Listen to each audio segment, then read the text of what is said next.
Boa noite a todos, graça e paz em nome de Jesus, amém? Boa noite aos que estão em casa aí também. Vamos colocar em pé, vamos estar orando. Hoje é o dia comemorado o Dia das Mães, então a gente queria dar aqui o feliz Dia das Mães para todas as mamães, né, que estão aqui presentes. Às vezes é um dia um pouquinho mais triste para uns, para outros, né, mas a gente tem motivos de louvar a Deus pelo Dia das Mães. Nós queremos orar. Você que está em casa também, feliz Dia das Mães. E preparar o nosso coração para o culto também. Vamos orar? Vamos fechar os nossos olhos, orar. Senhor nosso Deus, nós queremos te louvar, te agradecer. Obrigado por mais esse dia. Deus, queremos te louvar pelo Dia das Mães. Ó Deus, pela oportunidade de nós vermos a beleza da criação. Ó Deus, que coisa maravilhosa que é a maternidade. Como o Senhor preparou tudo perfeito e nós te louvamos. E, ó Deus, nós somos gratos por cada mãe aqui presente, as mães que estão em casa também. Muito obrigado, Deus. Continua abençoando a vida delas, a vida familiar, ó Deus. Ó Deus, toma conta de cada uma delas, em nome de Jesus. Pai. Esse Dia das Mães que para algumas foi diferente. Estava conversando com alguém aqui após o culto, não pôde visitar a mãe por conta da proibição de viagens. Mas, ó Deus, que nesse momento o Senhor também aqueça cada coração de cada mãe e aqueles que estão com oportunidade de estarem perto de suas mães, de estarem participando do culto, possam, ó Deus, reconhecerem e saberem que isso é um privilégio. Nós estamos aqui também no sentido privilegiado de estar na igreja, de estar na tua casa. Receba o nosso louvor e a nossa adoração em nome de Jesus. Amém. Vamos louvar a Deus. Eu disse que, conversando também com algumas pessoas, como que está difícil, né? A questão mudou tudo, né? Algumas coisas pararam, uns perderam empregos, outros estão, mas não está tendo movimento. Eu vi lá numa reportagem que 70% da compra dos eletrodomésticos caiu, quer dizer, ninguém está comprando nada, não dá para comprar roupa porque a gente não sai mais para lugar nenhum, né? Então quem vende, tá mais ou menos tudo muito esquisito. Mas eu falei assim que a gente tem que se movimentar na medida do possível, com toda a segurança possível. A gente tem que se movimentar. Eu comparei com o xadrez, né? O movimento de peça de xadrez, com sabedoria, mas não dá para você ficar parado. Você tem que movimentar a peça. Então a gente tem que se movimentar em fé. E poder, assim, não deixar a coisa se prostrar, não deixar cair num abatimento profundo. Então, essa música fala de rompendo em fé. Então, eu associei justamente com esse movimento do xadrez, de se movimentar com todo cuidado, com estratégia, mas dar passos para que a coisa possa, o mais breve possível, voltar à sua normalidade, com tudo as mudanças que vai ter, mas voltar. Então vamos romper em fé, vamos nos movimentar em fé também, em sabedoria na nossa vida, e assim adorar a Deus.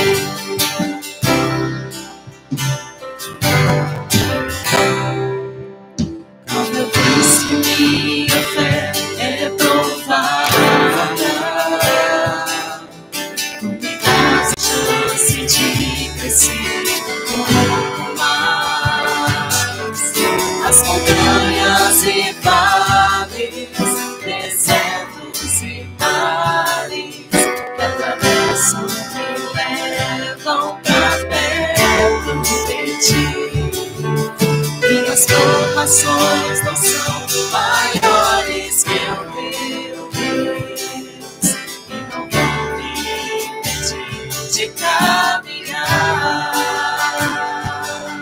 Se diante de mim não se abrir o mar, Deus vai me fazer andar por sobre as águas, movendo em fé. Vida se revestirá do teu poder, movendo em fé.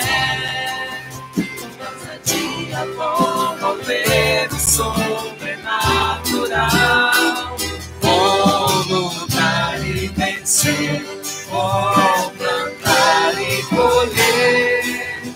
A cada dia vou viver, movendo em fé.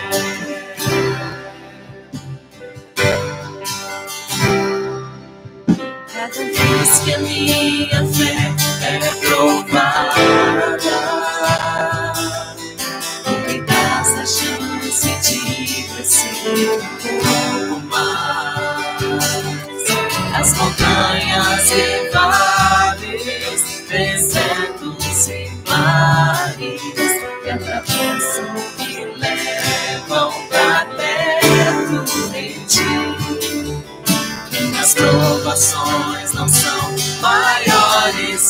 nem eu Deus, que não vão me impedir de caminhar.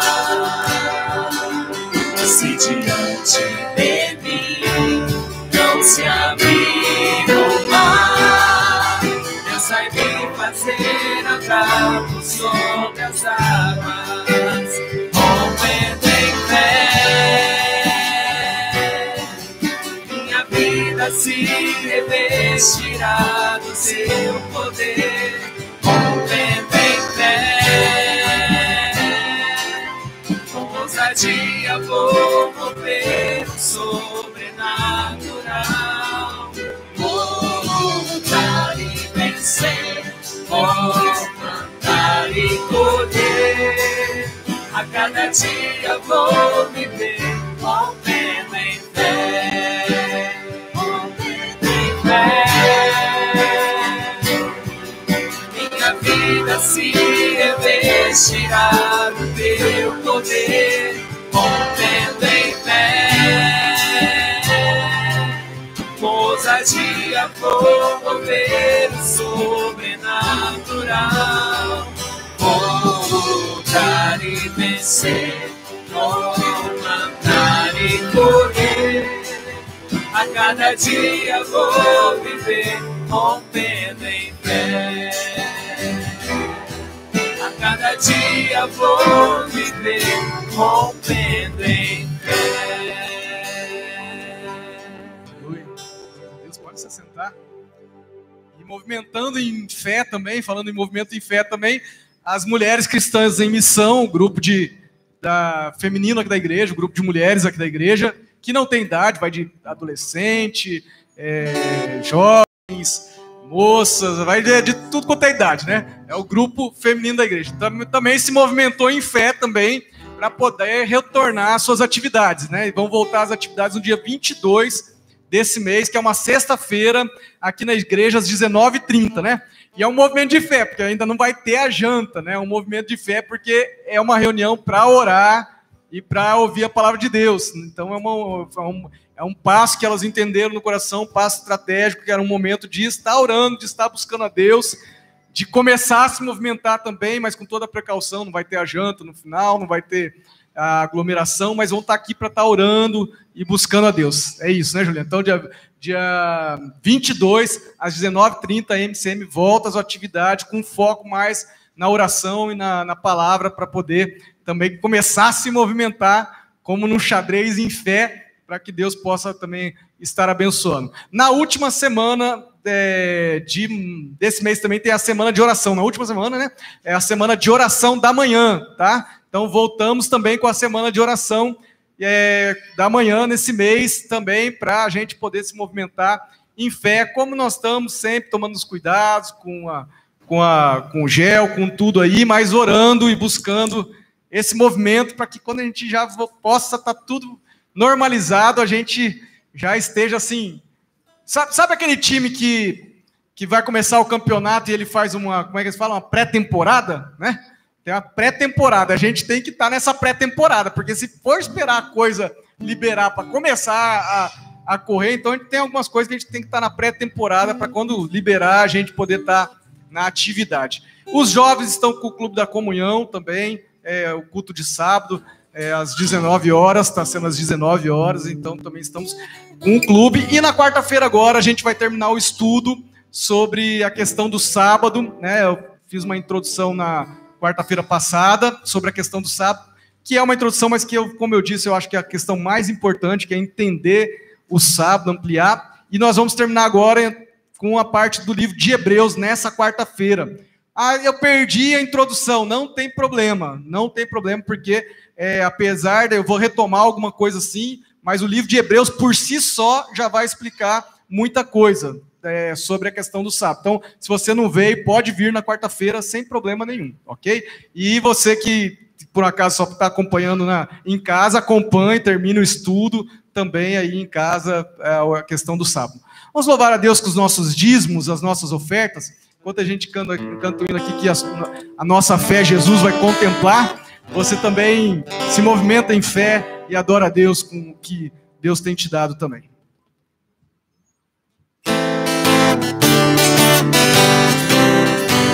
Jesus promete grandes coisas conceder a qualquer que peça, crendo que há de obter a resposta sem na fé enfraquecer. Sua fé Jesus contemplará. Sua fé Jesus contemplará. Sim, o que Jesus promete dá. Ele vê o coração e responde a petição. Sua fé Jesus contemplará. Deus tem prometido a quem não duvidar, dar-lhe tudo quanto a ele suplica. Ele prometeu e não irá negar. Sua fé Jesus contemplará. Sua fé Jesus contemplará. Sim, o que Jesus promete dá. Ele vê o coração e responde a petição. Sua fé Jesus contemplará. Grandes maravilhas operou por alguém que nele confiou. E na promessa e nada duvidou. Jesus Cristo a fé contemplará. Sua fé Jesus contemplará. Sim, o que Jesus promete dá. Ele vê o coração e responde a petição. Sua fé Jesus contemplará. Se cremos no que Deus nos prometeu, pois jamais desonrará o nome seu. Ele cumprirá promessas que nos deu. Jesus Cristo a fé contemplará. Sua fé Jesus contemplará. Sim, o que Jesus promete dá. Ele vê o coração e responde a petição. Sua fé Jesus contemplará. As crianças, temos professores lá que estão tomando todos os cuidados também. Então, se alguém não foi lá ainda com as crianças, pode ir lá, né? Conhecer lá o nosso espaço. Vamos orar mais uma vez e pela palavra, pelos dízimos, ofertas. Pai, nós queremos te adorar, te agradecer. O Senhor tem sustentado. Eu sei que muita gente tem enfrentado dificuldades nesses tempos, mas o Senhor tem nos sustentado, Pai. Nós sabemos que o justo não vai mendigar o pão, nós sabemos que o alimento não há de faltar. E até o Senhor ergueu a igreja até para poder suprir também na vida de alguém, dos irmãos da fé que estiverem precisando também nesse tempo de um suprimento. Ó Deus, a igreja, graças a Deus, tem se levantado, Pai, e tem suprido também isso. Mas, ó Deus, pedimos também que nessa parte econômica que afeta tanto a vida, que afeta todas as áreas da vida, Pai, que, ó Deus, o Senhor possa mudar, ó Pai, esse revés que a pessoa está tendo, ó Pai, se alguém perdeu o emprego, que em breve possa conseguir, ó Pai, se alguém está tendo dificuldades na empresa, seja o que for, Tu conheces, ó Deus, que o Senhor possa estar agindo no sobrenatural nessa área, Pai. Nós queremos colocar, se alguém em casa também está com dificuldades, ó Pai, nessa área, Deus, tenha misericórdia, Deus, tenha misericórdia, que o Senhor mesmo possa proporcionar uma maneira de que isso possa, ó Deus, ser amenizado e possa ter alguma coisa em vista, Pai. Nós colocamos diante do Senhor, Pai, porque muitas vezes nós nem sabemos, mas o Senhor sabe como agir, Pai. E, ó Deus, prepara os nossos corações para a mensagem agora, para que nós saímos daqui edificados, ó Deus, em nome de Jesus. Amém. Vamos nos colocar em pé, nós vamos continuar adorando o Senhor.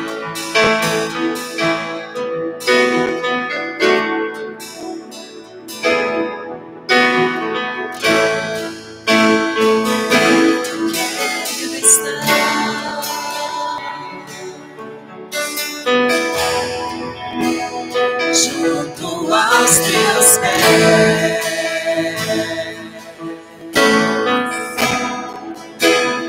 pois prazer maior não há.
acendemos ao Senhor.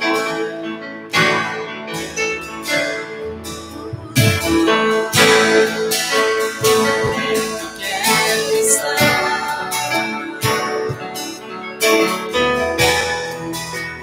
junto aos teus pés, pois prazer maior não há. E dele te amo. Tudo que há em mim, Senhor. Tudo que há em mim.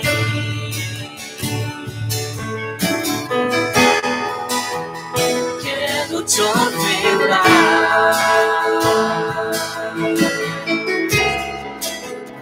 Mas ainda é pouco eu sei. Se comparado a ti,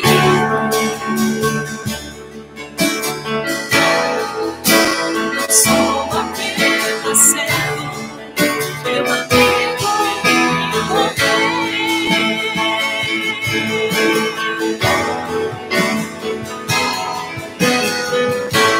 te louvarei.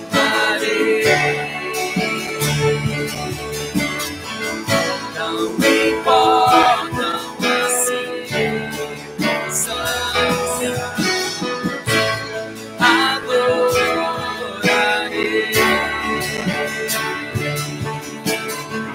Somente a ti, Jesus, te louvarei.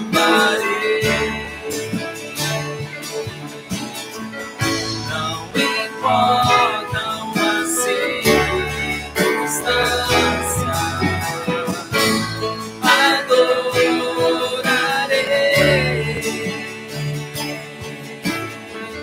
Somente a ti, Jesus.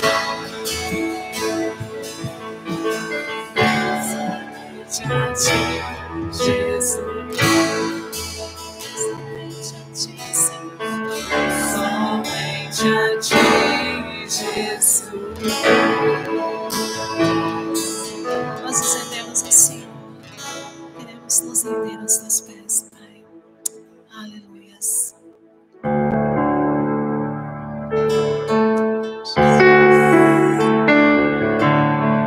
Toma-me, rendido estou aos pés da cruz, e encontrei o que tenho, te entrego, ó Deus.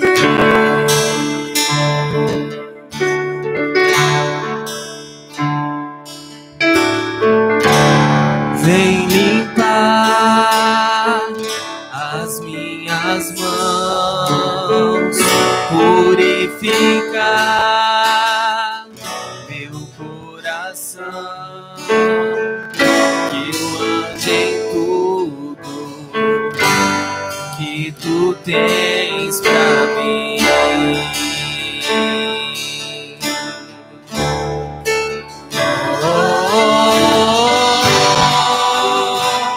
Eis-me aqui, rendido estou.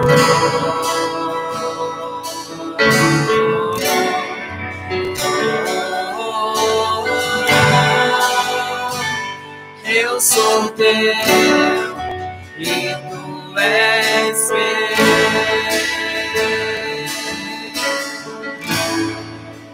Jesus.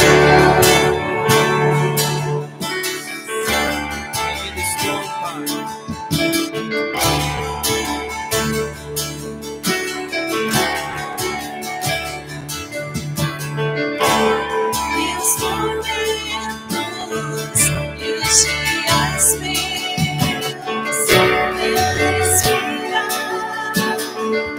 e o teu viver,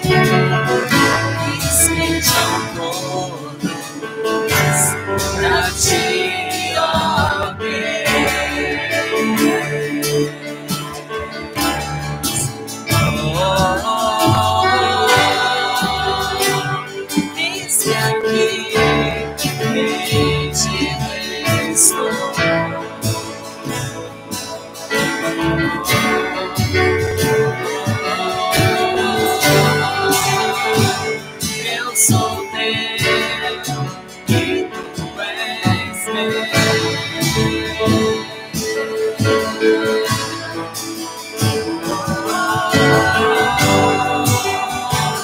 Eis-me aqui, rende-me estou.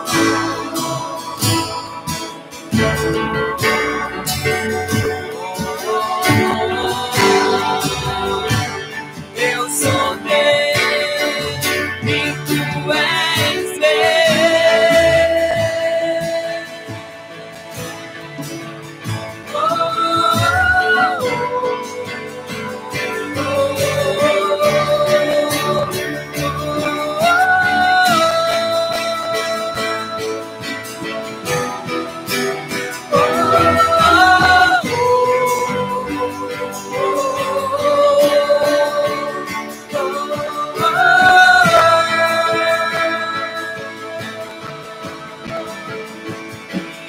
a vida dou a ti, Senhor, em ti estou, e pra sempre cantarei.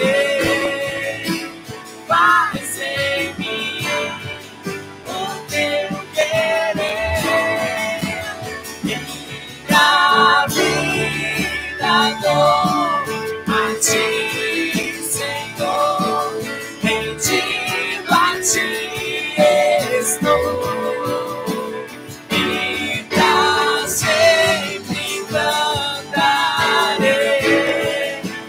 Faz em mim o teu querer.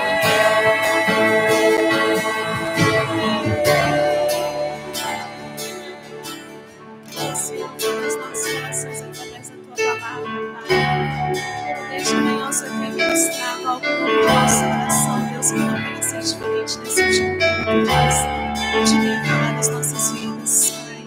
Gentilmente nós te pedimos. Amém, Senhor.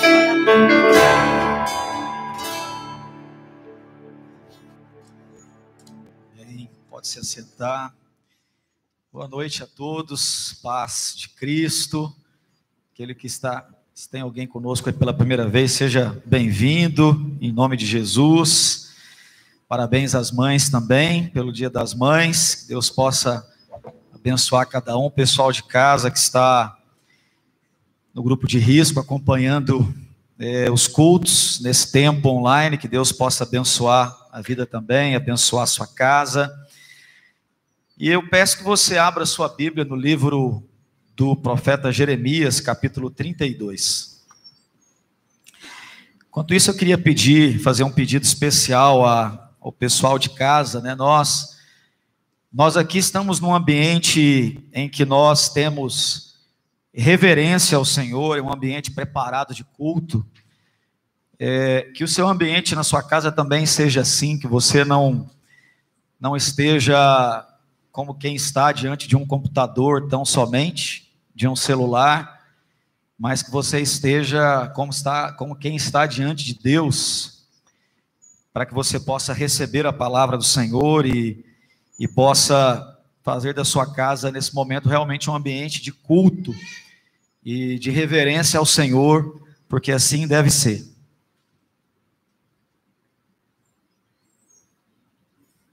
Deixa eu tomar uma água aqui, porque eu vou fazer isso pela terceira vez hoje. Nós vamos ler um texto que nós vamos ler do versículo de número 6 ao 15. E a princípio esse texto parece que não vai ter nenhum sentido para você. Talvez você ache o texto estranho. E eu não posso ler o capítulo todo, porque o capítulo todo inteiro fala de um mesmo assunto. São mais de 40 versículos, então a gente gastaria muito tempo lendo esse texto. Então eu vou ler do 6 ao 15, e lá na frente um pouquinho, não agora no início, mas lá na frente um pouquinho, eu vou convidar você a entrar dentro do contexto aqui do texto, e aquilo que, de repente, inicialmente não ia fazer sentido para você, vai fazer sentido, vai ter nexo, e você vai entender então todo o texto que nós lemos. Amém? Está aí já o tema da mensagem. Eu queria falar sobre fé, e eu vou estar lendo, acompanhe na sua Bíblia. Disse, pois, Jeremias: veio a mim a palavra do Senhor, dizendo: eis que Hananel, filho de teu tio Salum, virá a ti, dizendo: compra o meu campo que está em Anatote, pois a ti, a quem pertence o direito de resgate, compete comprá-lo. Veio, pois, a mim, segundo a palavra do Senhor, Hananel, filho do meu tio, ao pátio da guarda, e me disse: compra agora o meu campo que está em Anatote, na terra de Benjamim, porque teu é o direito de posse e de resgate, compra-o. Então entendi que isto era a palavra do Senhor. Comprei, pois, de Hananel, filho do meu tio, o campo que está em Anatote, e lhe pesei o dinheiro, 17 siclos de prata.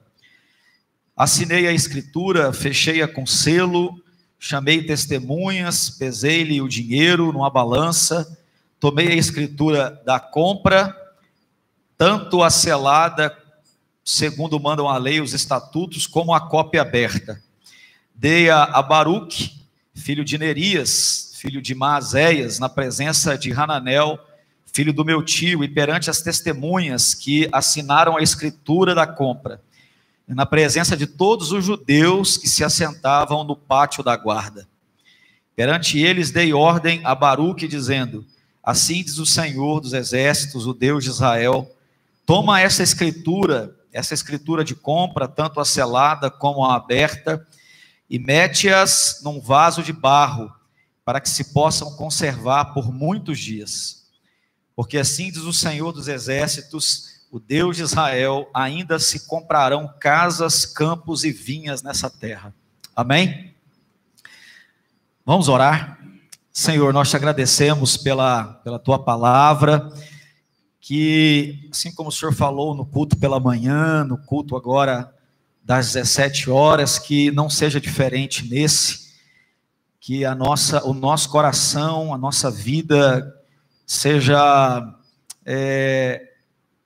levada a um desafio, ó Deus, de compararmos, ó Deus, de fato, a fé que o Senhor pede de nós e a fé que nós temos tido. Que seja um momento, nós aqui na igreja, os que estão aqui, os que estão em casa, que também possa parar e pensar um pouco no tipo de fé que tem exercido, especialmente nesse tempo. Abençoe os irmãos de casa, todos, abençoe todos que estão aqui. Te agradecemos no nome de Jesus. Amém. Amém? Desde o início do ano, na nossa jornada de oração, eu tenho orado muito por algo que eu assentei no meu coração, assim, de forma muito, muito pessoal, muito particular, que é pedir a Deus que 2020 seja um ano de abertura de uma década abençoada, de uma década maravilhosa. É assim que eu tenho orado desde o início do ano na jornada de oração e tenho prosseguido orando assim. Se você veio na jornada de oração, você me viu, você me ouviu orando assim várias vezes, pedindo a Deus que esse ano fosse um ano de abertura, né? Nós iniciamos uma nova década, que esse ano fosse um ano de uma abertura, de uma década de bênção para a minha vida e para a sua vida. Se você esteve aqui, quase todos os dias eu orei assim por mim, e apesar de ter assentado isso de forma pessoal e particular no meu coração, orei por você também. E essa pandemia e as dificuldades que ela trouxe, não arrefeceram e não diminuíram em nada as minhas expectativas. Pelo contrário, eu continuo com a mesma expectativa positiva do início do ano. Eu continuo animado do mesmo jeito. Eu continuo crendo igual, do mesmo jeito. Então, as minhas expectativas hoje, quando eu olho para frente, quando eu olho para o amanhã, quando eu olho para o futuro, as minhas expectativas são positivas e animadoras. Mas quais são as suas expectativas? Quando você olha para frente, quando você olha para o seu futuro, quando você olha para o futuro da sua empresa, sua vida profissional, da sua família, enfim. Quando você olha para frente, quais são as suas expectativas? Quais são, o que acalenta, o que você traz no coração? Você se sente animado? Você se sente confiante? Você se sente firme nas promessas de Deus? Ou a sua alma está apreensiva, aflita, ansiosa, cheia de medo, presa em prognósticos humanos que catastrofizam tudo o tempo todo? Como está o seu coração, a sua vida, quando você olha para frente? Eu já disse que quando eu olho para frente, eu estou exatamente como comecei o ano, com o mesmo ânimo, com a mesma paz, com a mesma segurança. Mas quando você olha para frente, que tipo de futuro você vê? Quais expectativas você traz no coração? Quando você olha para o futuro, quando você olha para o amanhã, que tipo de expectativa você traz no coração? E essa questão de expectativa é importante, porque as expectativas determinam o meu estado de espírito. As expectativas determinam o meu ânimo, determinam as minhas atitudes. Então, se eu tenho boas expectativas, se eu olho para frente e tenho boas expectativas, automaticamente eu tenho vigor, eu tenho confiança, eu tenho coragem para investir, para lutar, porque eu acredito que, apesar de estar vivendo esse momento ruim não será capaz de impedir a minha vida de frutificar, porque Deus é maior do que tudo isso. Então, quando eu tenho boas expectativas no coração, como eu disse que as tenho, as minhas são assim, eu olho para frente e olho para o futuro e eu me sinto animado, eu me sinto em paz, eu me sinto tranquilo e tenho coragem e vigor. Por outro lado, se eu olho para frente e as minhas expectativas são ruins, se eu olho para frente e as minhas perspectivas são pessimistas, não é? Eu sou tomado pelo pessimismo, o pessimismo traz retração, traz desânimo, traz medo, e eu deixo de avançar. Então, expectativas são coisas importantes, é uma coisa importante. Mas tem uma coisa que é mais importante que expectativa, que é perspectiva. Não sei se você sabe, perspectiva e expectativa são coisas totalmente diferentes. Expectativa é aquilo que eu sinto, tem a ver com sensação, é aquilo que eu creio que vai acontecer. Perspectiva é o ângulo, é as lentes através da qual eu olho a vida, eu olho para o futuro, eu olho para frente. Então, minha perspectiva, a minha expectativa, ou seja, o que eu sinto, o que eu creio que vai acontecer, é diretamente ligada e afetada pela minha perspectiva, a forma que eu olho a vida, a forma que eu olho para frente. Então, perspectiva boa, olhar otimista, olhar positivo para o futuro, para frente, é igual a um coração em paz, um coração sem ansiedade, um coração tranquilo, um coração plácido, um coração que desfruta da bênção de Deus. Uma perspectiva ruim, uma forma de olhar ruim, pessimista, é igual a um coração ansioso, a um coração aflito, a um coração cheio de medo, cheio de retração, enfim, um coração desanimado. E nós podemos olhar, irmãos, nós podemos olhar a vida, nós podemos olhar para o futuro, para o amanhã, através das notícias que nós recebemos diariamente. pelo nosso celular, pela televisão, os jornais, não é? Que você sabe que em muitos casos são eivadas de exagero e de outros objetivos, além do de informar só. Ou você pode olhar para o seu amanhã, para o seu futuro, através daquilo que Deus diz de você. Através do que a palavra de Deus diz de você. Então, com isso eu não estou querendo dizer que você deve deixar de se informar, o objetivo não é esse. Pelo contrário, isso aqui não é um convite à alienação ao que está acontecendo, mas é para você ter cuidado, porque se você ouvir, se você não filtrar tudo aquilo que você está ouvindo, especialmente nesses dias, e se permitir ser influenciado por aquilo que você está ouvindo, e não pela palavra, e não por aquilo que a palavra diz de você, você vai olhar para frente de um horizonte limítrofe. Você vai olhar para frente de um horizonte muito achatado. A sua perspectiva do futuro, da frente, daquilo que você olha para frente, do amanhã, vai ser ruim e talvez no máximo você vai se preparar para o pior.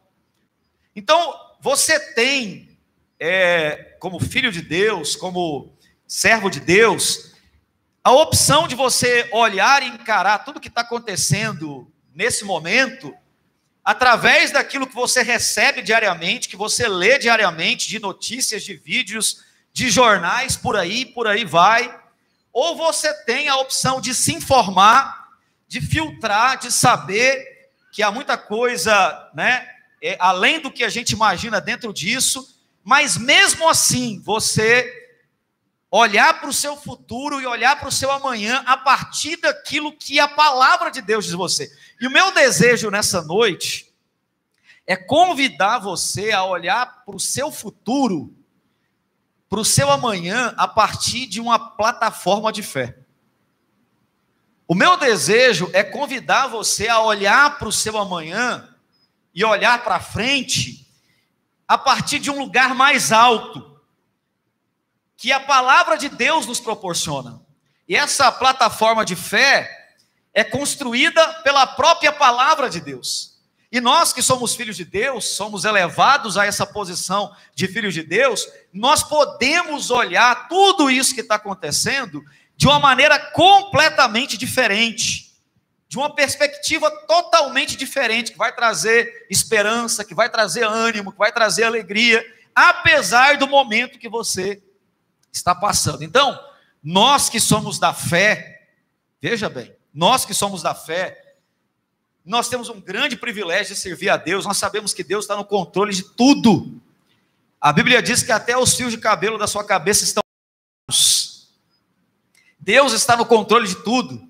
E é importante que a gente olhe para tudo que está acontecendo, não como homem natural, mas como alguém que nasceu de novo de uma perspectiva espiritual. E o apóstolo Paulo, ele disse que, lá em Coríntios, que o homem natural, ele não entende as coisas do Espírito.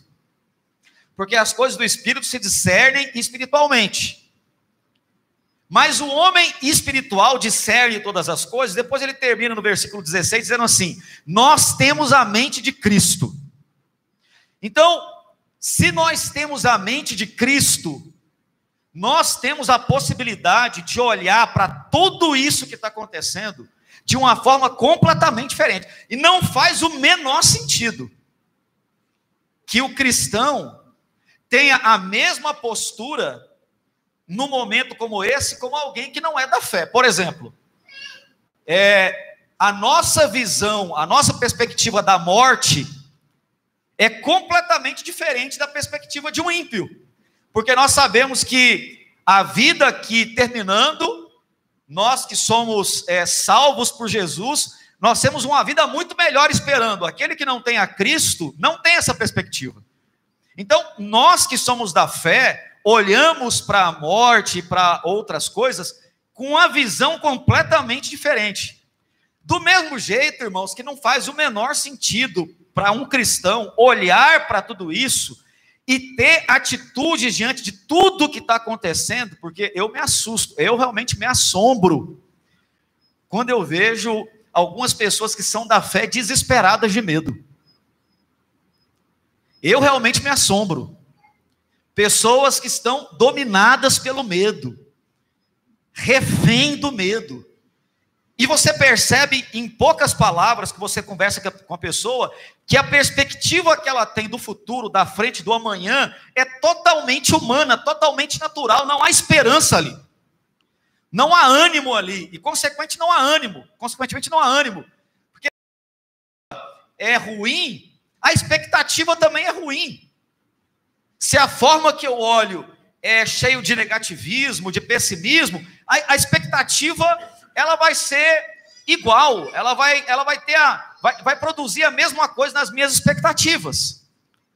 E eu lembro de uma situação que eu gostaria de lembrar aqui, quando a Sofia era pequena, criancinha mesmo assim, ela tinha muito medo de cachorro.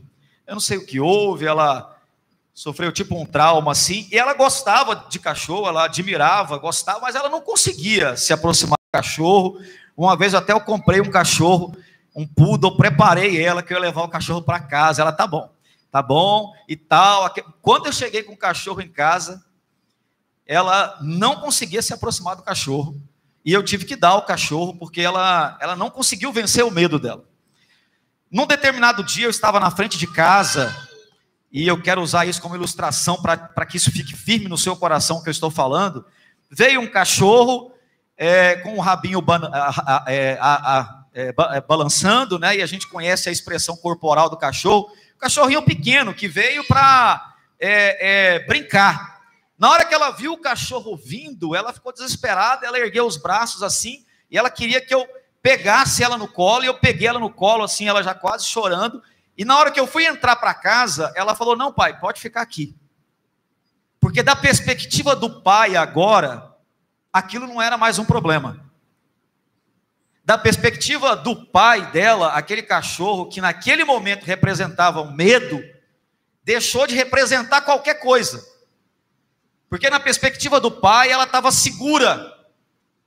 Ela sabia que ela podia ficar ali no colo e que nada aconteceria. Então o que eu quero convidar você é olhar para a vida, é olhar para o futuro, é olhar para o amanhã, a partir da perspectiva do pai, de uma plataforma de fé, de um lugar mais alto, que vai trazer, consequentemente, expectativas diferentes para o seu coração. De onde você tem olhado a vida? De que lugar que você olha para frente, para o futuro, para o amanhã? De um lugar mais alto, de um lugar elevado, que produz, consequentemente, expectativas boas no seu coração? Ou você olha através dos prognósticos humanos, através daquilo que você ouve todo dia que está ruim e vai piorar?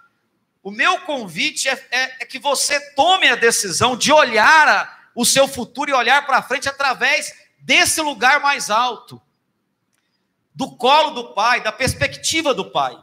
E eu queria tomar aqui a experiência do profeta Jeremias e tirar aqui algumas lições para a nossa vida, mas antes eu quero explicar para você aqui o contexto desse texto, para que ele tenha sentido para você, para que ele não seja um texto sem nexo, não é? E para que você entenda e não seja um texto assim solto, que não tenha entendimento.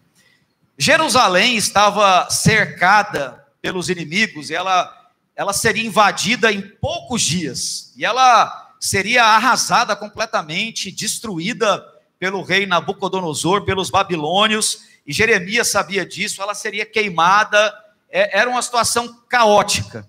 E Jeremias estava vivendo uma situação pior ainda, porque além da ameaça do cerco da Babilônia, ele estava preso. E ele estava preso porque ele profetizou que isso ia acontecer. E o rei Zedequias ficou chateado com ele, porque o rei Zedequias estava vendo Jeremias como um óbice, um obstáculo, alguém que estava atrapalhando os planos políticos dele. E o rei Zedequias ficou muito chateado porque queria que Jeremias profetizasse aquilo que ele queria ouvir. Tem muita gente assim na igreja, que quer ouvir e que quer receber algo, não é, que ele quer ouvir, não aquilo que Deus realmente quer falar.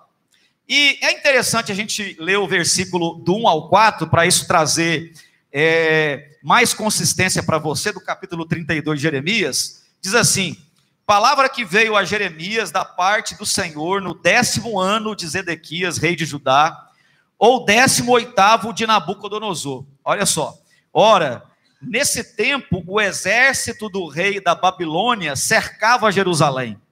Jeremias, o profeta, estava preso, encarcerado no pátio da guarda que estava na casa do rei de Judá.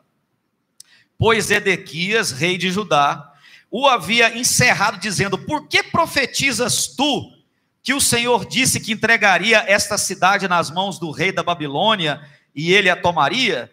Que Zedequias, rei de Judá, não se livraria das mãos dos caldeus, mas infalivelmente seria entregue nas mãos do rei da Babilônia, e com ele falaria boca a boca e o veria face a face. Então, Zedequias estava assim, mordido com Jeremias, porque Jeremias falou que aquele lugar seria destruído, que Nabucodonosor invadiria aquele lugar, que não sobraria nada, e que ele, o rei Zedequias, veria aquele homem face a face.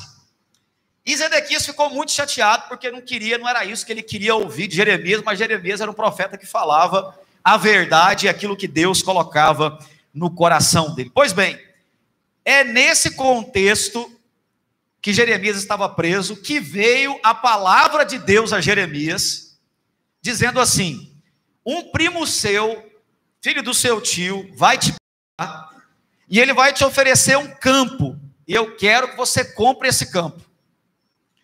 Então, como você pôde ver no versículo 7, 6, que a gente leu, Hananel, filho desse tio do profeta Jeremias, vai lá e oferece aquele campo que se chama Anatote, que era uma região anexa de Jerusalém. E esse lugar era um lugar que não era uma oferta qualquer, era um lugar ligado às raízes de Jeremias. Então, tinha ali algo de herança, que pertenceu, que os familiares de Jeremias viveram naquele lugar, enfim. Era um lugar que era ligado à família de Jeremias. E Jeremias, então, quando Hananel chega oferecendo para ele o campo, ele já estava esperando, porque Deus já havia falado antes dele aparecer lá. E ele então, diz a palavra, que ele mesmo da prisão, ele paga, ele chama o escrivão, ele escritura o terreno, ele pesa o dinheiro, ele chama a testemunha, e ele pega todo aquele investimento dele. E ele então compra aquele campo que Hananel ofereceu para ele. E Jeremias, mesmo estando naquela situação caótica ali, grave, ele nos ensina aqui algumas atitudes de alguém que olhava dessa plataforma de fé, de alguém que tinha uma visão das coisas que aconteciam totalmente diferente. Não era uma visão de um homem natural, era uma visão de um homem de fé. E eu queria destacar aqui algumas características de alguém ou de pessoas que olham a vida desse lugar mais alto. Quem sabe você faz parte de uma dessas pessoas. Queria destacar aqui algumas características de alguém que olha a vida e que olha para o futuro e que olha para o amanhã, como a Sofia olhou para o cachorro do colo do pai, que olha para frente, que olha para as situações que estão acontecendo com a perspectiva da palavra. E eu queria que você tomasse essas lições para a sua vida. A primeira coisa, eu queria que nós relêssemos versículos 6 e 7, e aí nós vamos assim a prestação seguindo. Olha o que diz aí, 6 e 7. Disse, pois, Jeremias: veio a mim a palavra do Senhor, dizendo: eis que Hananel, filho do teu tio Salum, virá a ti, dizendo: compra o meu campo que está em Anatote, pois a ti, a quem pertence o direito de resgate, compete comprá-lo. Veio, pois, a mim, segundo a palavra do Senhor, Hananel, filho do meu tio, ao pátio da guarda, e me disse: compra agora o campo que está em Anatote, na terra de Benjamim, porque teu é o direito de posse e de resgate. Compra. Então, irmãos, olha só. O que está acontecendo aqui? Eu vou te situar para você, e aí depois, então, eu vou passar essa primeira característica. Comprar um campo naquela região, naquele momento, era o pior investimento que alguém poderia fazer. E Jeremias sabia disso. Quando Hananel chegou para ele oferecendo um campo para ele comprar, Jeremias já tinha tido a revelação da parte de Deus, que tudo ali, toda aquela região seria arrasada, que não sobraria nada. Então, Jeremias já sabia que ele comprando aquele lugar, qualquer pessoa que comprasse aquele lugar, não desfrutaria tão cedo daquele lugar, ou não teria garantia nenhuma de que aquele lugar realmente seria dele, porque a cidade toda seria arrasada. Então, na verdade, quando o primo de Jeremias vai até ele, na verdade a intenção dele é se livrar de um problema. O que ele quer é transformar o terreno dele em dinheiro para não perder nem o terreno e nem o dinheiro, porque ele sabia que aquilo ali tudo seria arrasado. Então ele vai com a intenção de passar aquele campo para Jeremias, de vender para ele aquele campo, porque ele sabia que quem ficasse ali, não adianta. Imagine você, por exemplo, está no lugar, e você tem aí um conjunto de casas de aluguel, e nesse lugar é tomado por inimigos, que destroem tudo, não é? Você vai querer vender aquilo o mais rápido possível para não perder o investimento, porque não há esperança para aquele lugar mais. E Jeremias sabia de tudo isso. Então, quando Hananel chegou lá, Jeremias já sabia que Deus tinha falado para ele comprar o campo. E ele então, irmãos, ele compra aquele campo. E Jeremias, ao invés de se fixar nas probabilidades e nas circunstâncias do momento, ele se guiou pela palavra de Deus. E a primeira verdade que eu quero deixar aqui com você, que você que é da fé, você que é servo de Deus, você que ocupa a posição de filho, você que não está no amanhã, mas você sabe que o seu Deus está no amanhã, que o seu destino está nas mãos dele, você confia. A primeira característica de quem olha da plataforma de fé é que essa pessoa não é guiada pelas circunstâncias. Essa pessoa é guiada pela palavra de Deus. Essa pessoa não é guiada pelos prognósticos humanos. Essa pessoa não é guiada pelas mensagens que recebe, dizendo que isso ou aquilo vai acontecer. Essa pessoa não é guiada pelas notícias que ela recebe, ela não ignora. Mas aquilo que guia a pessoa, aquele que vive na plataforma da fé, é a palavra de Deus e não as circunstâncias. E Jeremias aqui foi guiado pela palavra. Ele construía as suas expectativas a partir das promessas de Deus, e nós devemos fazer a mesma coisa, irmãos. Nós devemos construir as nossas expectativas a partir das promessas de Deus. E eu me assusto quando eu vejo cristãos, quando eu vejo pessoas que são herdeiros da promessa, que são pessoas de fé, que são pessoas que confiam em Deus, optar por um olhar limitado, optar por um olhar mais baixo, que achata o horizonte, e não optar por um olhar diferente, daquele que ocupa um lugar no colo do Pai, que pode olhar para isso de maneira totalmente diferente. E a questão é que quem olha para frente, quem olha para a vida, a partir dos prognósticos humanos, a partir daquilo que ouve, a partir daquilo que vê, e não a partir daquilo que a palavra diz, você vai ter a vida paralisada, você não vai avançar. Então, a primeira característica de Jeremias aqui, de alguém que vive num lugar de fé, é construir as suas expectativas, é não ser guiado pelas circunstâncias, mas ser guiado pela palavra de Deus. E é interessante o versículo 25, olha aí o que diz o versículo 25. Jeremias, ele encerra ali esse pedaço do capítulo 32, que ele pede esclarecimentos a Deus, dizendo assim: contudo tu me disseste, ó Senhor Deus, compra para ti o campo por dinheiro, e faze que o confirmem testemunhas, embora a cidade já esteja entregue nas mãos dos caldeus. Olha só, Deus fala para Jeremias: olha, embora a cidade vai ser entregue na mão dos caldeus, eu quero que você compre. Então, irmãos, o que Jeremias fez foi fechar os ouvidos dele para todos os consultores financeiros da época, pedir para alguém ir no banco e sacar o dinheiro dele, sem ele falar com o gerente da loucura que ele ia estar fazendo. E ele tira 17 ciclos de prata, e você sabe que dinheiro na cadeia é muito importante, né? Eu não sei se já visitou cadeia, eu já fui muito em cadeia. Dinheiro na cadeia é muito importante. A gente sabe que ele estava preso injustamente, mas dinheiro na cadeia é muito importante. E ele pega talvez todas as economias dele, e ele investe numa visão de fé, de um lugar que Deus disse que seria arrasado, de um lugar que Deus disse que seria destruído, que o seu primo da onça, né? Tem um amigo da onça, o primo da onça, queria se livrar daquele lugar, porque não havia esperança para aquele lugar. E Jeremias, então, ele desafia toda essa lógica, ele compra aquele campo, ele age na fé. Irmãos, a Bíblia diz que a fé é a certeza das coisas que nós não vemos, né? Muitas atitudes nossas, elas não vão encontrar respaldo na nossa razão mesmo, não. Agir pela fé é desafiar, é ser ousado em muita coisa. Então, o que nesse tempo de pandemia, pense um pouco, o que governa, o que tem governado, dirigido você, sua família?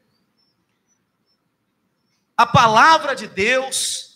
Você tem olhado tudo isso a partir da perspectiva da palavra, ou você tem sido guiado pelas circunstâncias? A palavra desse ou daquele médico, ou seja, o que for, tem mais peso do que a palavra de Deus.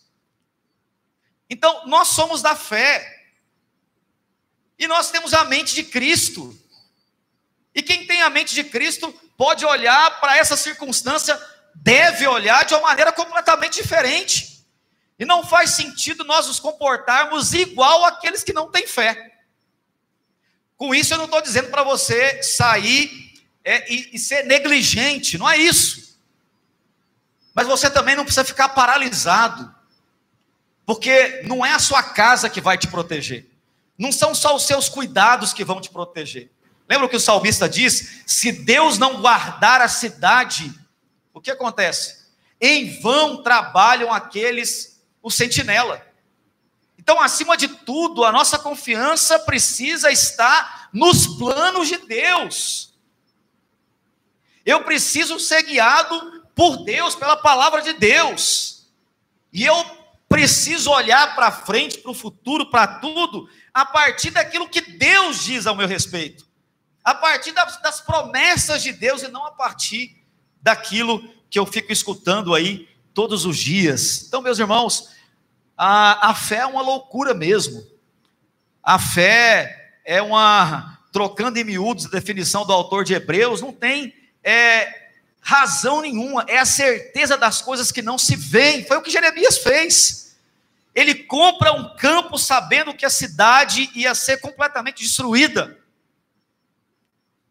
Ele compra aquele campo sabendo que seria o pior investimento, mas ele comprou por quê? Porque ele recebeu uma palavra de Deus, e ele obedece a palavra de Deus, e ele se guia por aquela palavra, não pelas circunstâncias, não pelos prognósticos humanos, não por aquilo que vê todo dia, ele se guia pela palavra. Como que você tem se guiado? Como que você tem se dirigido nesses dias?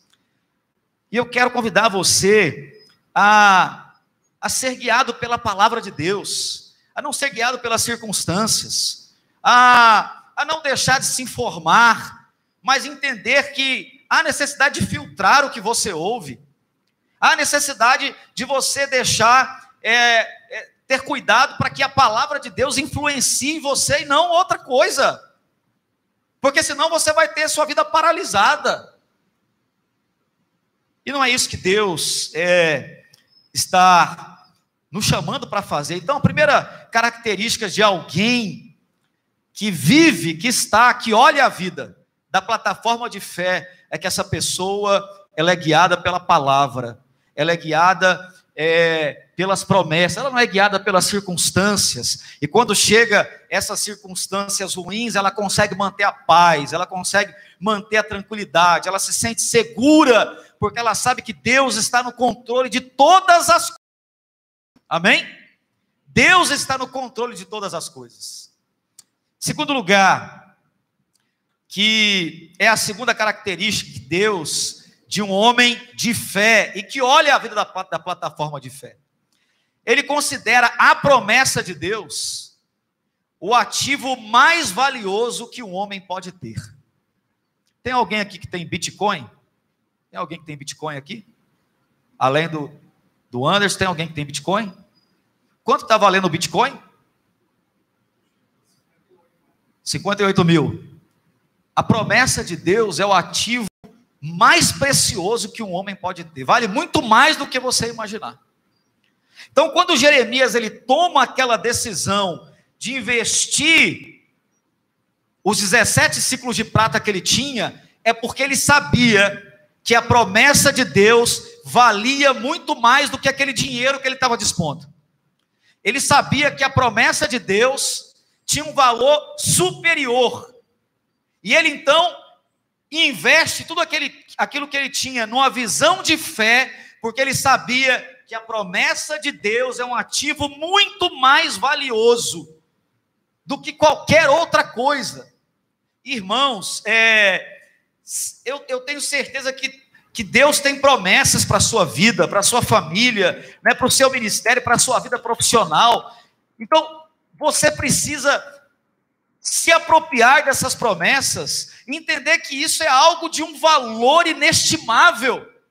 E você não pode achar que uma pandemia ou qualquer outra coisa tem o poder de mudar os planos de Deus e revogar os planos de Deus para a sua vida. Porque se você acha isso, você está dando mais poder a essa situação do que a Deus, que está no controle de todas as coisas. E aqui eu não estou dizendo que a gente não vai enfrentar situações adversas, inimigos, não é isso. Mas se há promessas de Deus para a sua vida, você tem toda a garantia que você precisa. Você tem toda a segurança, porque a palavra que sai da boca de Deus é verdadeira. E Jeremias mesmo disse que Deus vela pela sua palavra para cumpri-la. Então, o homem de fé e que vê a vida da plataforma de fé, ele considera a promessa de Deus com mais eficácia do que qualquer medida de quarentena que você possa imaginar. Engraçado que esses dias eu recebi um vídeo do Rafael, do prefeito de Nova York, dizendo que a grande maioria, é de Nova York?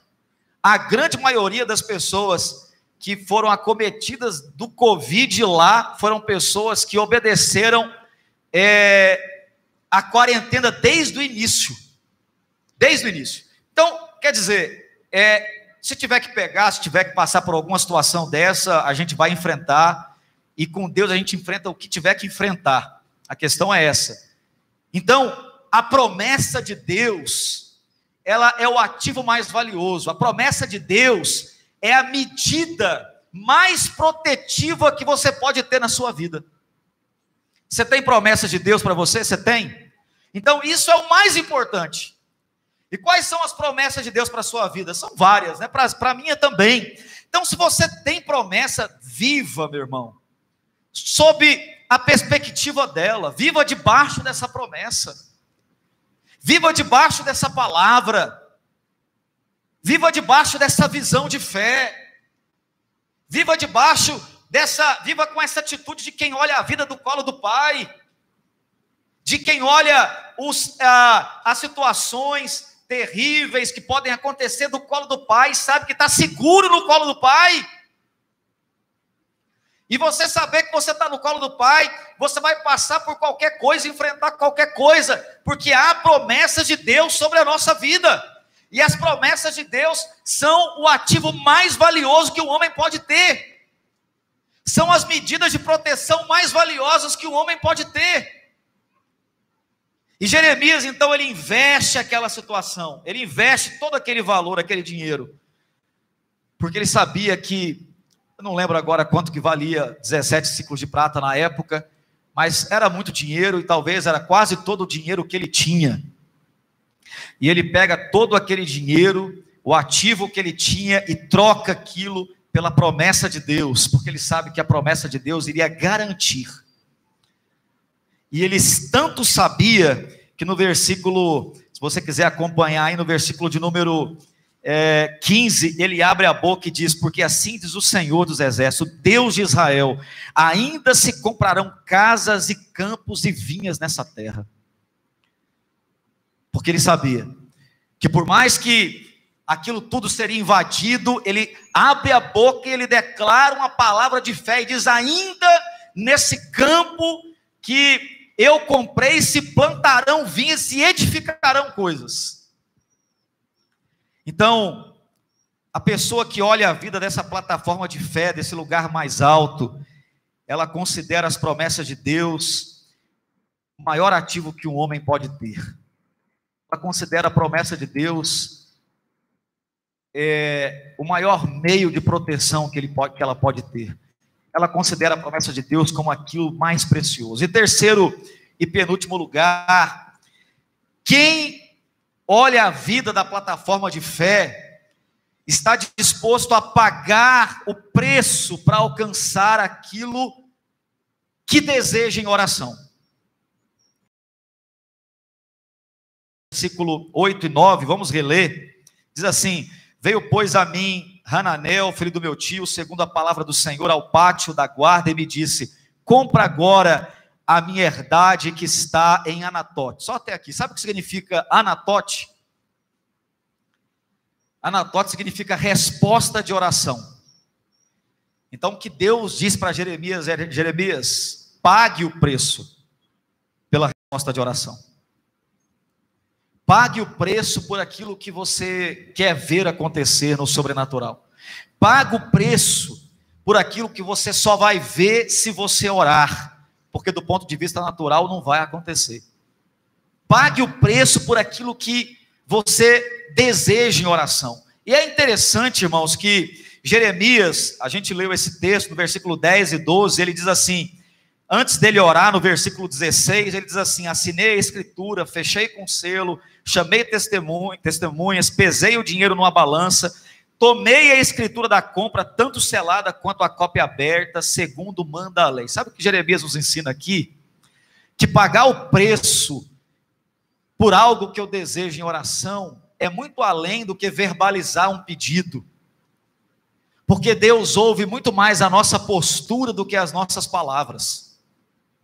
Quando Jeremias, ele toma toda essa parte burocrática, ele está mostrando para Deus que ele queria fazer tudo conforme, como diz o texto, manda a lei e os estatutos.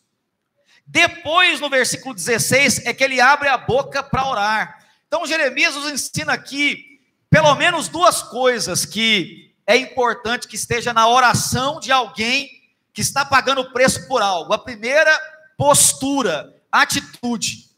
Não é apenas falar com Deus o que você quer, mas ter uma postura, ter atitudes que mostre para Deus que você realmente está comprometido com aquilo que você quer. Então, eu queria aqui explicar com o exemplo da mulher cananeia. Você conhece essa história? A mulher cananeia, ela sai desesperada atrás de Jesus, pedindo que Jesus curasse a filha dela, que estava miseravelmente endemoniada em casa. E quando chega diante de Jesus, Jesus a princípio não queria atendê-la, disse a ela que não era lícito tirar o pão dos filhos e deitar aos cachorrinhos. E aquela mulher continua insistindo, desesperada, ela não desiste. E ela fala então para Jesus: olha, mas até os cachorrinhos comem das migalhas que caem da mesa do seu dono. E o que eu quero aqui é só uma migalha do teu poder. Uma migalha do teu poder resolve o meu problema. E Jesus, que a princípio não queria atendê-la, foi tocado pela fé daquela mulher. E ele diz àquela mulher: olha, grande é a tua fé. E é interessante porque o que faz Jesus dimensionar a fé daquela mulher, o que faz Jesus dizer que a fé daquela mulher era grande, não é porque ela verbalizou um pedido, mas foi por aquilo que ela fez, pela forma que ela insistiu, pelo preço que ela pagou, pela forma que ela insistiu com Jesus e buscou e argumentou com ele. Não, mas até os cachorrinhos comem. Ela estava ali lutando por um direito dela de ver a filha curada, e Jesus foi tocado não pelas palavras dela. E Jesus não é tocado pelas nossas palavras, porque a nossa postura fala mais alto do que as nossas palavras. Não adianta orar pedindo uma coisa e eu me posturo completamente diferente daquilo que eu orei. Entre um culto e outro, eu oro, eu apresento diante de Deus o que eu desejo, mas entre um culto e outro, o meu comprometimento com aquilo não é um comprometimento como deveria ser. Até usei o exemplo aqui, por exemplo, e claro, eu não quero generalizar aqui, né? Cada caso é um caso, mas quantos filhos que a gente percebe que rejeitam a fé dos seus pais? Meninos que foram criados na igreja, não querem a fé dos seus pais, porque muitas vezes se estabelece uma dicotomia na cabeça da criança, porque viu a vida toda o pai orando, indo na igreja, mas aquilo tudo era uma atitude, né, dúbia. O pai orava, era um religioso, aquele tipo de pai que diz: faça o que eu faço, faça o que eu digo e não faça o que eu faço. E de repente aquela criança vê a vida toda o pai, que deveria ser um exemplo de fé, a mãe também, vê o pai orando, vindo à igreja, mas aquilo só acontece exteriormente, aquilo não reverbera para dentro, aquilo não irrompe para dentro em atitudes que transformem realmente o caráter do pai, ou o caráter da mãe. E aqueles filhos não veem sentido nenhum em seguir a fé dos pais, porque vê que o pai ora, que o pai vai à igreja e a mãe também, mas é só isso, não há um comprometimento. Então, Jeremias, ele ora, mas ele escritura, ele paga, ele faz tudo aquilo que humanamente falando ele tinha que fazer. E depois então ele abre a boca e diz: assim diz o Senhor, ainda se plantarão vinhas nesse lugar. Porque não adianta eu abrir a minha boca e dizer: assim diz o Senhor, meu filho isso, meu trabalho aquilo, minha empresa isso e aquilo, e de repente depois a minha atitude, a minha reação, as minhas atitudes são completamente diferentes, contraditórias com aquilo que eu acabei de falar. Há uma outra coisa que Jeremias nos ensina aqui, quando ele diz no versículo 13 e 14: e dei ordem a Baruque, na presença deles, dizendo: assim diz o Senhor dos exércitos, o Deus de Israel, toma essas escrituras, este auto de compra, tanto a selada como a aberta, e coloca-as num vaso de barro, para que se possa conservar muitos dias. Eu não sei se você acompanha um pouco de arqueologia, mas até hoje, quando há escavações em alguns lugares, aparecem vasos de barro com documentos dentro. Isso era um hábito que acontecia. A segunda coisa, além da postura que a gente aprende com Jeremias, é que nós devemos investir em respostas de oração, mesmo que o retorno delas demore a chegar. Talvez você esteja aqui orando por muito tempo por uma coisa. Não desanime, porque há situações que devem estar num vaso de barro, enterrado, e no tempo certo, algo vai acontecer e essa resposta de oração vai sair. Então, há coisas que são imediatas, que Deus faz rápido, mas há coisas que Deus faz com o tempo. Por exemplo, construir o caráter dos nossos filhos. Se nós queremos que os nossos filhos sejam homens de honra, que honrem a Deus, que honrem os pais, isso não se faz da noite para o dia, é um investimento diário na vida dos filhos, não posso ter pressa. Então invista em situações imediatas, mas sobretudo invista naquelas que ainda que demore a acontecer, quando acontecer, o resultado vai ser maravilhoso. Então, postura, persistência em oração, compromisso. Qual é o seu Anatote? Será que você está pagando o preço pela resposta de oração? Você está pagando o preço pela resposta de oração? Eu sei que cada um de nós aqui tem um Anatote, aquele lugar, aquela pessoa que é alvo da minha oração. Eu não sei o que você quer, mas você tem algo, com certeza todo mundo tem. Você está pagando preço por essa resposta de oração? Porque a terceira coisa que um homem que vive na plataforma de fé faz é isso. Primeiro, ele não é guiado pelas circunstâncias, mas pela palavra. Segundo, ele considera as promessas de Deus como a sua maior segurança, como o seu ativo mais valioso, como a sua medida mais protetiva. Terceiro, ele busca a Deus, ele ora e ele paga o preço por aquilo que ele está orando. Em último lugar, eu quero terminar com essa última característica de alguém que olha a vida da plataforma de fé. O homem que olha a vida da plataforma de fé, aquilo que ele ora em secreto está em consonância com aquilo que ele fala no dia a dia. O que eu quero dizer é que você tem que sustentar com a boca aquilo que Deus plantou no seu coração. Não adianta eu, no secreto, orar a Deus, clamar a Deus por algo, por uma resposta de oração, e de repente, quando eu saio dali, a minha confissão é negativa, eu sou tomado pelo pessimismo. Então, Jeremias, quando ele, no versículo 15, ele abre a boca e diz assim: porque assim diz o Senhor dos Exércitos, o Deus de Israel, ainda se comprarão casas e campos e vinhas nessa terra. É sustentar aquela palavra que Deus liberou sobre ele com a boca dele. Então, meu irmão, o que eu quero dizer para você é que se há poder nas nossas palavras, e há, isso aqui não é confissão positiva, a Bíblia fala isso, é melhor que nós usemos as nossas palavras para construir a nossa vida, pavimentar o nosso caminho, porque as nossas palavras podem realimentar a nossa fé ou podem minar a nossa fé, podem tirar aquilo que Deus plantou no nosso coração. Então eu não sei a promessa, o que você ora, mas que a sua boca, aquilo que você fala no dia a dia, a sua conversa no dia a dia com as pessoas, que testifique daquilo que Deus plantou no seu coração. Deus colocou um sonho no seu coração, com a boca confesse isso, sustente isso. Ainda se plantarão vinhas, meu filho ainda louvará a Deus. Aquela semente que eu plantei levando para a escola dominical, mas que depois de um certo tempo não estava mais sob o meu poder, ainda vai eclodir e vai dar resultado. Sustenta pela fé, sustenta com a sua boca aquilo que Deus plantou no seu coração como uma visão de fé.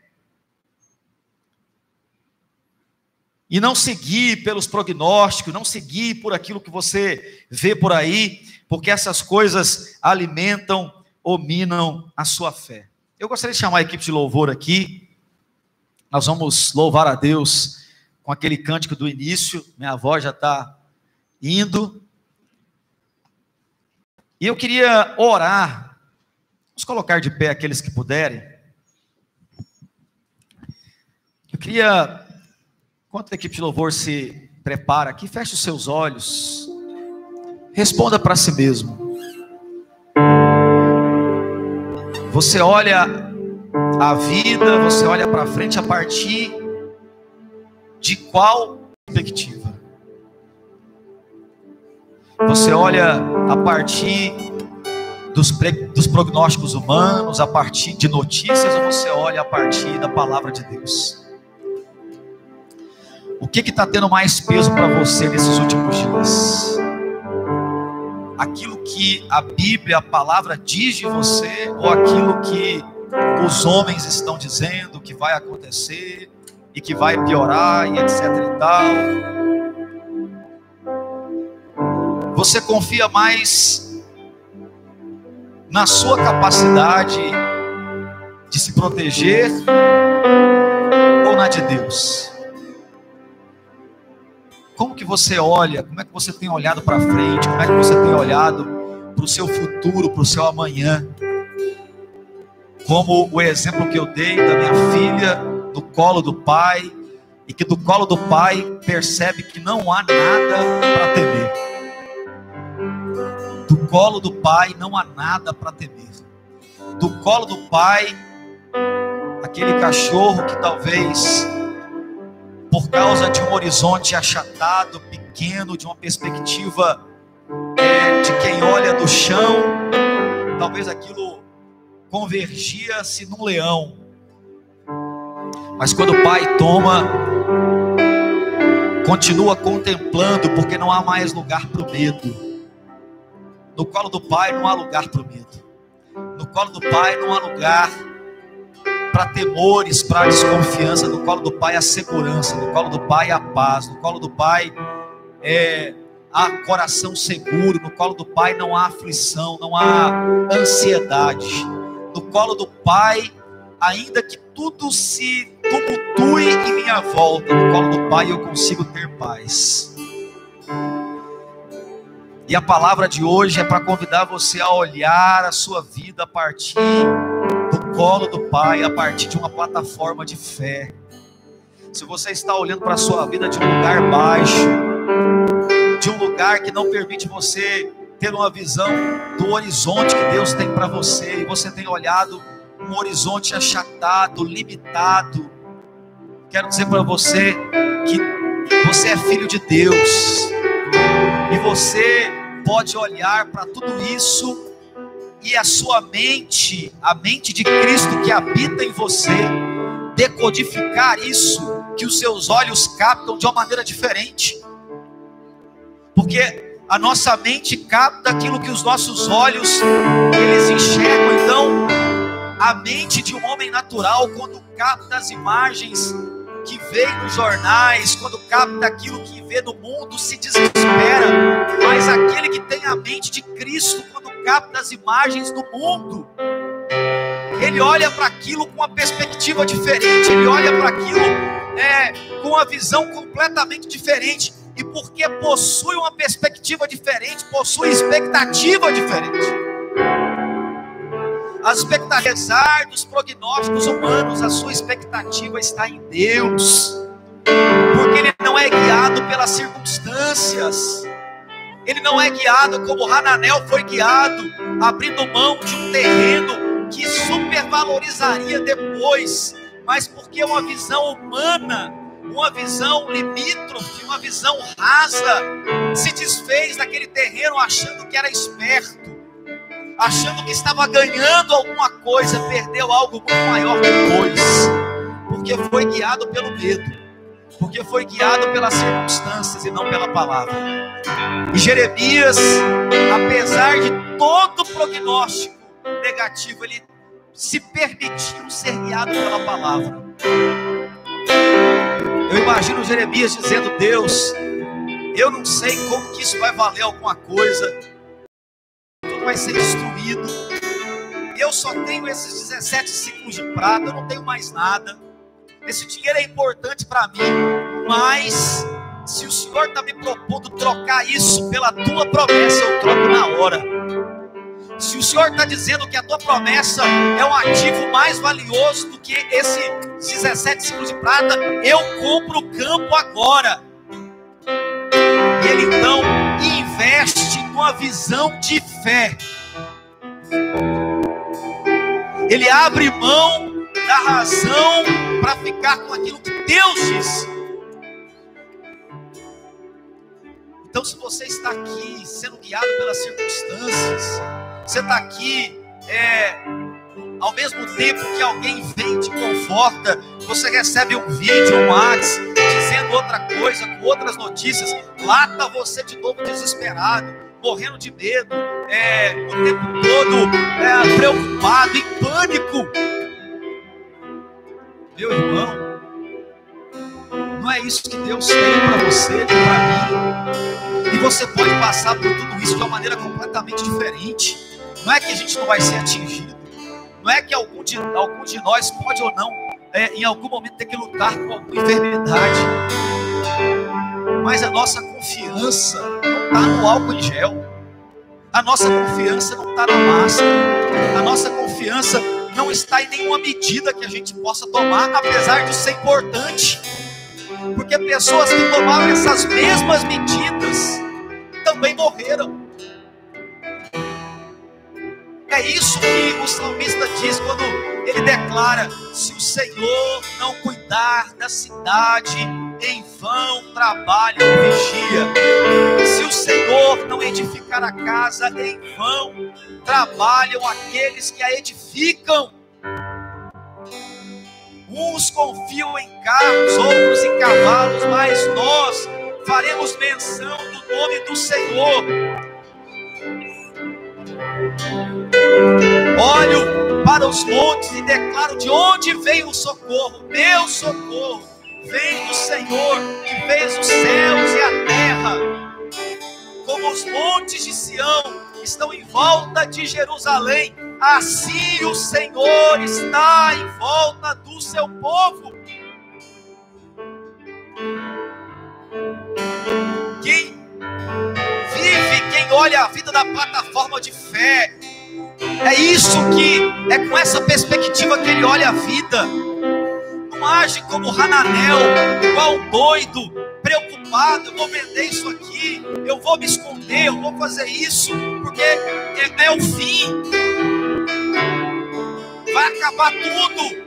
E ele foi lá e se desfez daquilo que poderia de repente ser vendido posteriormente por um preço muito maior depois que o exílio acabou. Mas não, ele preferiu ouvir os consultores financeiros, ele preferiu ouvir os seus instintos. Mas Jeremias preferiu ouvir a palavra, dizendo: compre o campo. Ainda que a cidade seja tomada, compre o campo, porque assim eu digo também, em cima da tua palavra, plantarão vinhas nesse lugar, e se edificarão nesse lugar casas, e eu restaurarei a sorte desse povo. E Jeremias depois, e a sua família especialmente, porque ele já estava com certa idade, recebeu Anatote, resposta de oração.